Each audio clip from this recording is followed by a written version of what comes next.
આ વિડીયો છે સાબરકાંઠાના હિંમતનગરનો, પણ હવે તમે માનશો તો નહીં, કારણ કે ગુજરાતમાં તો દારૂબંધી છે. પણ આ વિડીયો ખરેખર હિંમતનગરનો જ છે. સ્ટેટ હાઈવે પર કોઈ અજાણ્યા શખ્સે જાણે પોલીસ અને તંત્રને ખુલ્લો પડકાર આપ્યો હોય એમ વિદેશી દારૂની બોટલો રોડની વચ્ચોવચ્ચ એક લાઇનમાં ગોઠવી દીધી. રસ્તા પરથી પસાર થતા લોકો આ દ્રશ્ય જોઈ આશ્ચર્યચકિત થઈ ગયા. ભીડ એકઠી થઈ અને થોડા જ સમયમાં આ વિડીયો સોશિયલ મીડિયામાં વાયરલ બની ગયો. વિડીયો વાયરલ થતાં પોલીસ પણ હરકતમાં આવી સ્થળ પર પહોંચી બોટલો જપ્ત કરી અને હવે સીસીટીવી ફૂટેજના આધારે આરોપીની શોધખોળ શરૂ કરી છે. પરંતુ સૌથી મોટો સવાલ એ છે કે જ્યારે ગુજરાતમાં દારૂબંધી કડક રીતે લાગુ છે, ત્યારે જાહેર રસ્તા પર આ રીતે દારૂની બોટલો ગોઠવવાની હિંમત કોઈને કેવી રીતે મળી?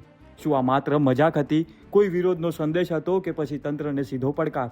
આ ઘટનાએ લોકોમાં ચર્ચા જગાવી છે અને અનેક સવાલો ઊભા કર્યા છે. તમારું શું કહેવું છે આ મુદ્દે? અમને કોમેન્ટ કરી જણાવો.